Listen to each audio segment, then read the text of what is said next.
Bonjour les amis, j'espère que vous allez bien en ce début d'automne. Je suis très heureuse de vous retrouver aujourd'hui. Alors, vous remarquerez, ma voix n'est pas comme d'habitude. En fait, j'ai une extinction de voix qui m'a pas permis d'enregistrer ma vidéo avant et c'est pour ça que je l'enregistre seulement aujourd'hui. Et je voulais surtout être présente avec vous, ne pas rater ce rendez-vous pour la prochaine nouvelle lune parce qu'elle est très importante. C'est une éclipse de soleil, donc une éclipse annulaire de soleil qui va se produire et qui va marquer l'entrée de la saison des éclipses, puisqu'il va y en avoir deux, donc une le 14 octobre et une le 28 octobre. Alors pourquoi je vous parle de ces éclipses? Alors pour ceux qui ont l'habitude de me suivre, vous savez que c'est un temps fort en astrologie, c'est un événement, ce sont des événements marquants, et effectivement, dans notre destinée, on va dire, c'est un cap vers le changement, c'est un portail vers une nouvelle façon d'être, de nouvelles situations, une nouvelle façon de vivre et qui nous invite à rompre avec l'ancien, à laisser, entre guillemets, mourir certaines parts de nous, certaines situations de vie pour ouvrir vers autre chose. Donc c'est vraiment un moment, un temps fort. Donc c'est intéressant d'observer ce qui se passe actuellement déjà dans vos vies, puisqu'on est quand même tout proche là au moment où j'enregistre de ces éclipses. Et ici dans l'axe Bélier-Balance, ça va nous faire travailler notre relationnel, notre vie relationnelle principalement. Alors, vous savez, les éclipses se forment toujours dans l'axe des nœuds lunaires. Donc les nœuds lunaires, qu'est-ce que c'est? C'est l'axe évolutif de l'être, le nœud nord et le nœud sud. Donc là, l'éclipse se forme au nœud sud, donc c'est l'invitation à laisser derrière, effectivement, rompre avec l'ancien, laisser partir certaines situations, certaines formes de certains modes de vie, pourquoi pas, certaines relations, on va voir comme on est en balance, et surtout reconnecter avec aussi les qualités du signe de la balance, puisque le nœud sud, vous savez, représente bien, le bagage karmique avec lequel on arrive au monde, et donc sur le plan collectif, c'est le passif, c'est tout le karma quelque part, à la fois collectif, qu'on a pu donc accumuler quelque part, et qui va se manifester certainement à partir, on va dire, de cette éclipse. Mais c'est aussi reconnecter à des qualités liées donc là au signe de la balance où se forme cette éclipse, reconnecter à des qualités de la balance qu'on a peut-être parfois oubliées, qu'on a mis de côté. Donc c'est, vous voyez, se reconnecter au nœud sud, c'est se reconnecter à là d'où on vient quelque part, à notre passif. Donc à la fois dans ce qu'il y a de bon, effectivement, et puis dans les choses à régler, à venir épurer et nettoyer. Donc là, cette éclipse, elle montre qu'il y a certainement des pans de notre vie à venir épurer, notamment sur le plan relationnel, puisque c'est dans le signe de la balance. Et ce qui vient appuyer encore plus fort, j'allais dire, sur ce message, c'est le carré à la planète Pluton.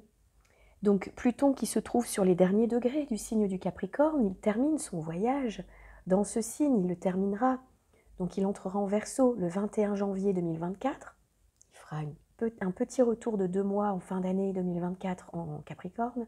Mais globalement, il va partir pour une vingtaine d'années dans le signe du Verseau.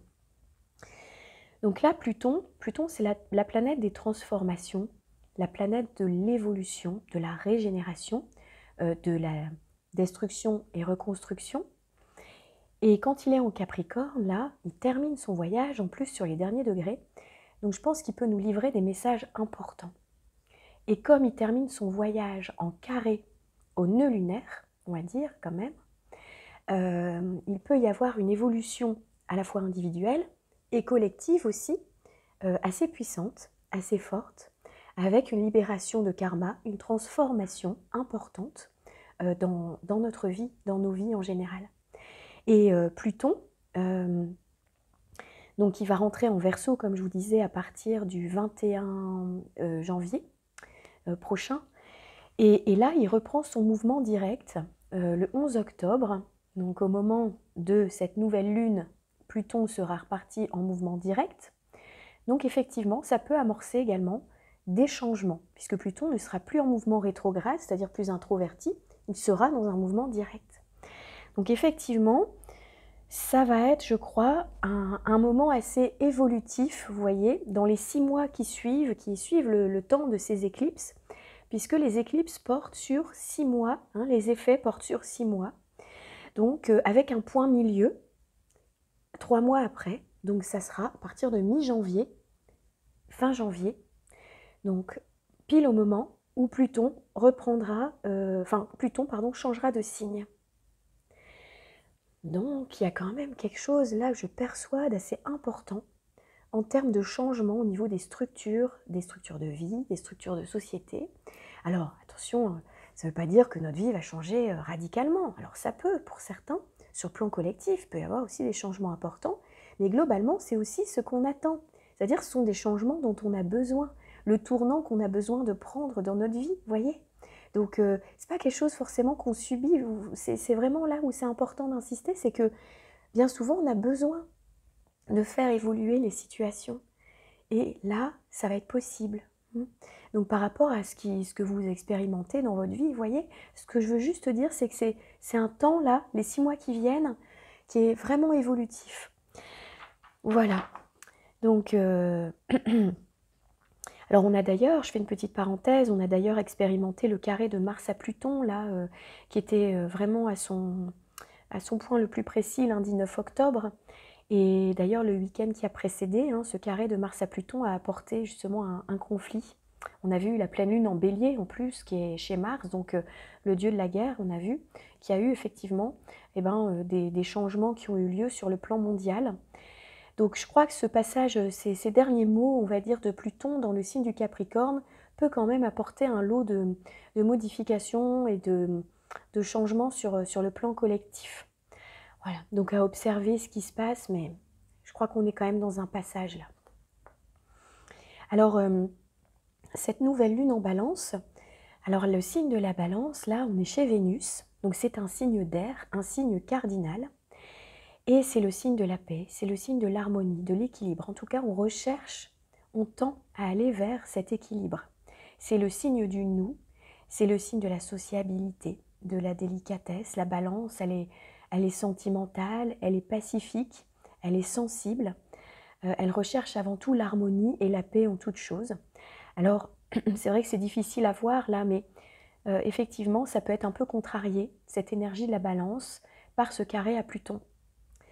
Ce carré à Pluton, il vient remettre en question justement certaines valeurs, on va dire, de la balance. Ça peut être un peu contrecarré, c'est-à-dire qu'il peut y avoir, pour préserver cette paix que souhaite la balance, cet équilibre, il peut y avoir des défis à relever. Alors, on verra où on en est.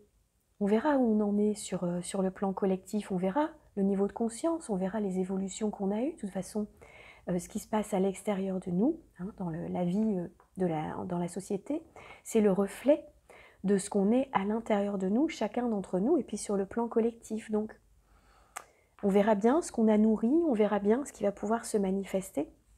Et je crois que c'est cette énergie de la balance, elle nous invite vraiment à nourrir la paix à l'intérieur de nous, avant toute chose, quoi.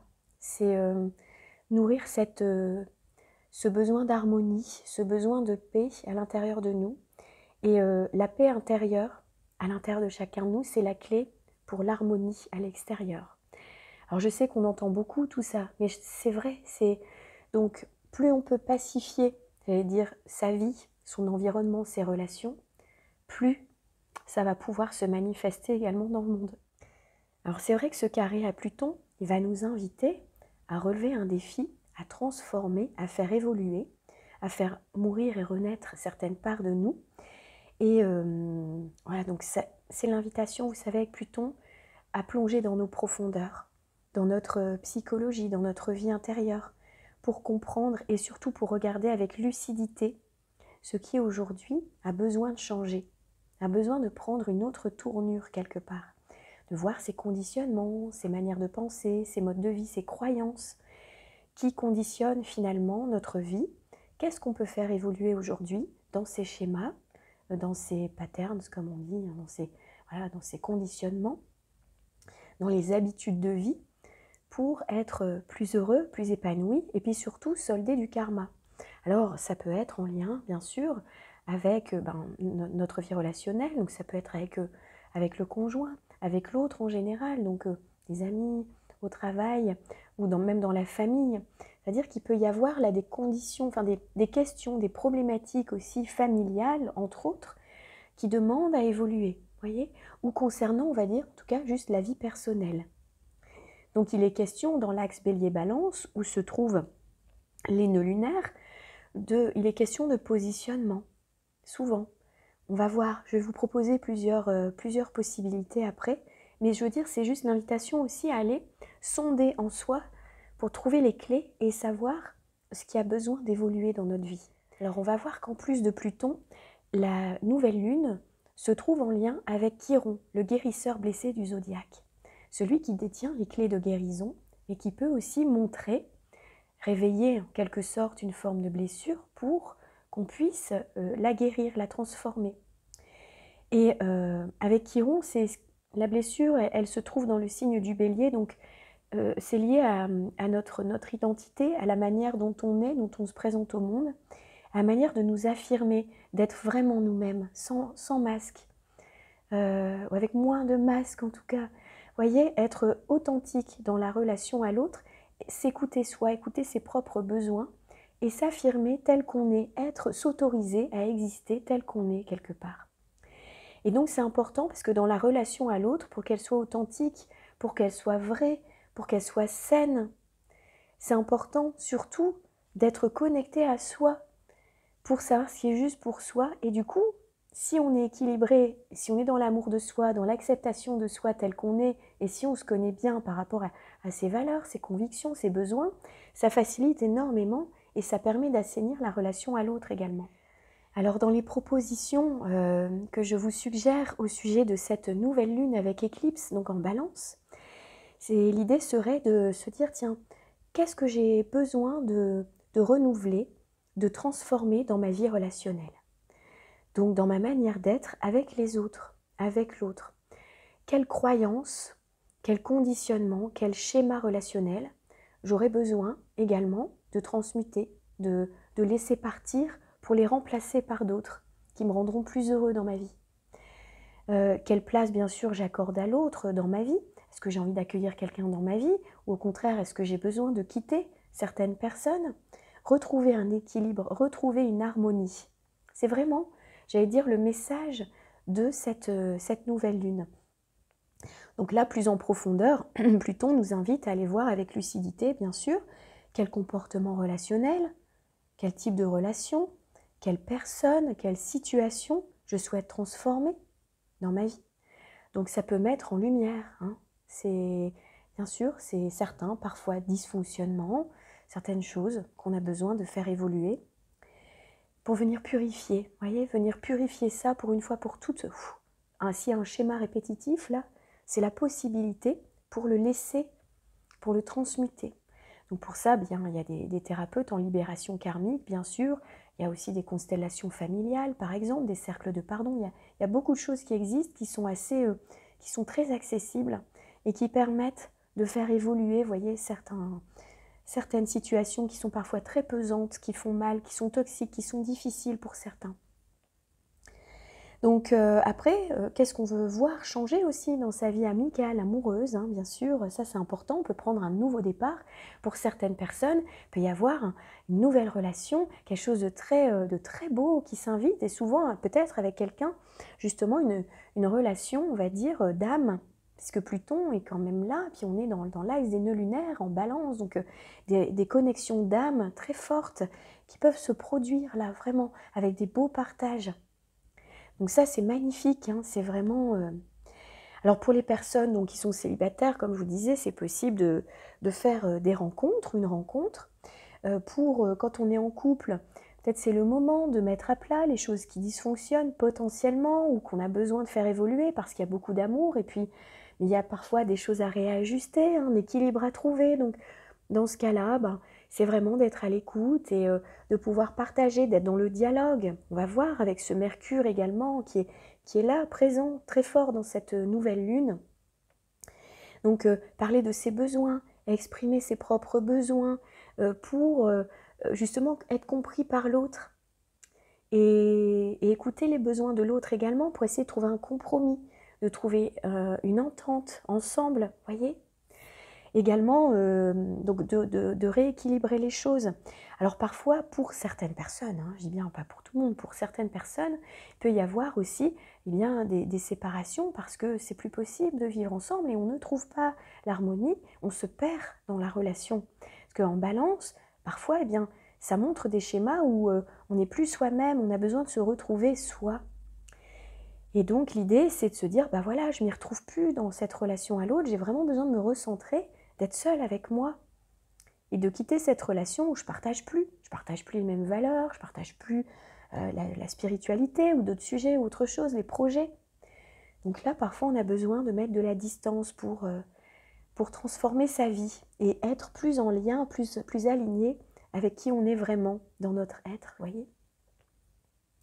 Donc est-ce que j'ai besoin également, en général, de m'affirmer, de me positionner différemment, ou au contraire, est-ce que je peux m'assouplir? Est-ce que je peux laisser entrer un petit peu plus de souplesse, de détente, de lâcher prise avec l'autre? Ça aussi. M'exprimer avec l'autre sans avoir peur de le blesser, ou peur d'une séparation, ou peur... voilà, c'est juste d'être plus dans son être, voyez, plus dans ce qui est juste pour soi aussi, tout en étant dans l'harmonie avec l'autre. C'est de trouver cet équilibre avec les nœuds lunaires dans cet axe-là. Bon, c'est sûr que ça va certainement donner envie d'ouvrir sa vie sociale, de s'ouvrir à des amis, de s'ouvrir aux autres personnes, de partager du temps, de prendre soin de ses liens affectifs. Ça, c'est vraiment un excellent moment pour ça.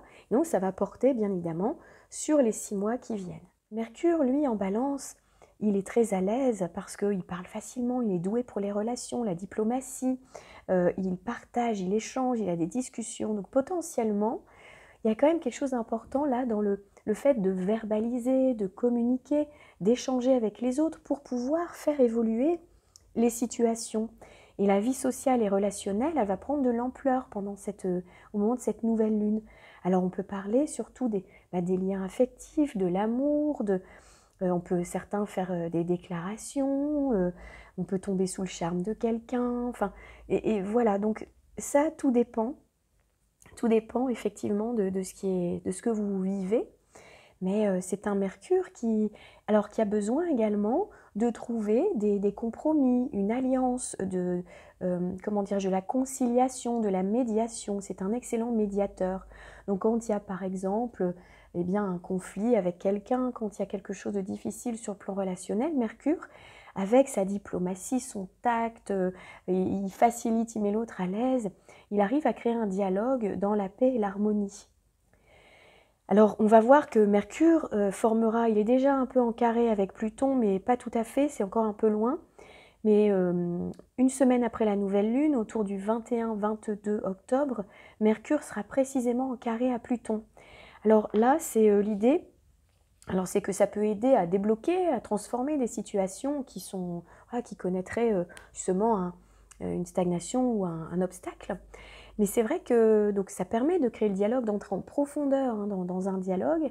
Et Mercure carré à Pluton, il faut quand même faire attention aux mots qu'on peut prononcer parce que ça peut être un peu acerbe, un peu piquant, ça peut être un peu dur. Alors parfois, c'est ce qu'il faut pour pouvoir transformer. Je ne dis pas c'est bien ou mal. C'est juste que parfois, juste d'en avoir conscience, de se dire là, attention quand même à ce que je dis. Peut-être y aller avec le tact de la balance, justement, pour éviter de créer après d'autres problématiques. Et d'être juste, d'avoir le verbe juste, le mot juste. Et donc ça peut permettre effectivement le dialogue là de venir faire évoluer certaines situations. Voilà. Vénus, qui maîtrise donc cette nouvelle lune, puisque c'est la planète qui maîtrise la balance, elle se trouve à ce moment-là dans le signe de la Vierge. Et là, en Vierge, elle est opposée, elle est dans l'axe d'opposition donc à Saturne.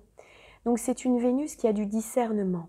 C'est une Vénus qui est sortie un petit peu de la passion du signe du Lion. Là, elle est restée quand même plusieurs mois, plus de 4 mois dans le signe du Lion. Donc là, on change d'énergie quand même avec Vénus.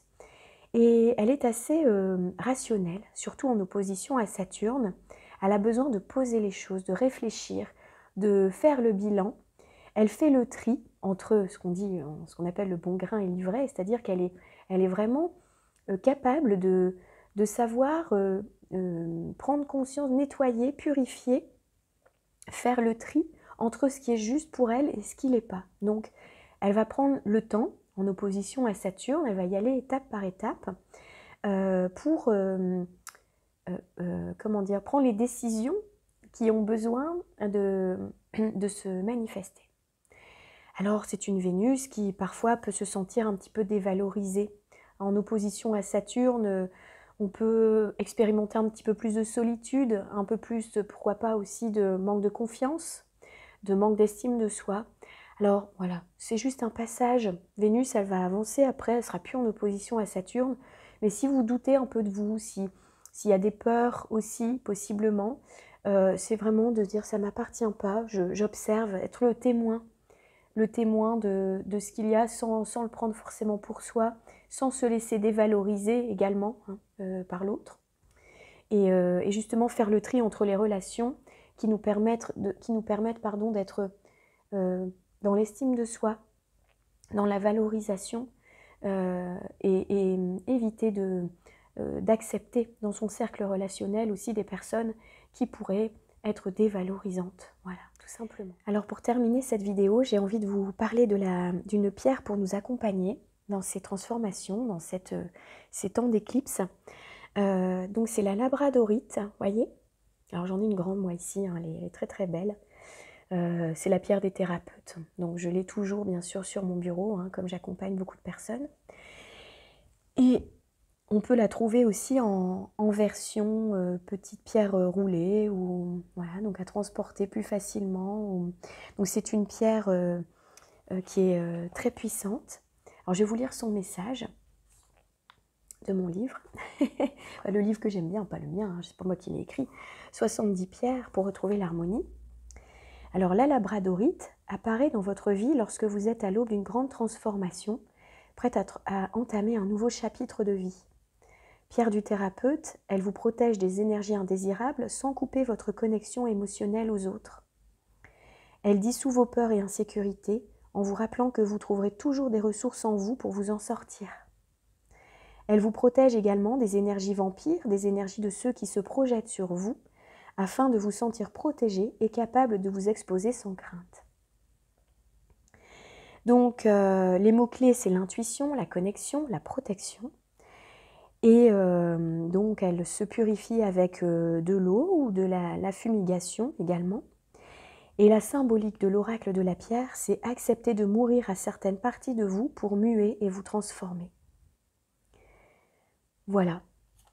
Je trouvais que ça allait très très bien avec ce qui se produit là, qui est pour le mieux, je le rappelle, hein, surtout, voilà, je voudrais j'allais dire que vraiment ce partage avec vous aujourd'hui, c'est de vous dire que tout est pour le mieux, que tout est juste, qu'on a besoin bien sûr de faire évoluer certaines choses, que là on est dans un passage évolutif important, mais pour être plus à l'écoute de ses propres besoins, pour équilibrer, harmoniser sa relation aux autres, créer des super liens avec les autres qui sont authentiques, qui sont vrais. C'est ça Pluton aussi. C'est créer des liens authentiques où on est dans le vrai partage. Donc, parce que parfois on peut être entouré d'autres, mais on peut se sentir très seul. Donc le but, c'est de connecter aux personnes avec qui on sent que c'est nourrissant. Et moi, c'est comme ça que je le vois, que je vois cette nouvelle lune là ici. Voilà, je vais terminer là-dessus. Je vous remercie pour votre présence, pour votre gentillesse aussi avec moi dans vos messages, pour vos partages. Et si vous souhaitez un accompagnement personnalisé, vous savez bien sûr que vous pouvez me contacter donc par email. Vous trouverez mes coordonnées en barre d'informations juste en dessous. Je me ferai un plaisir de vous répondre. Voilà, et je vous souhaite le meilleur pour cette éclipse. Et puis on se retrouve très bientôt pour la prochaine pleine lune. Je vous embrasse bien fort. Prenez soin de vous.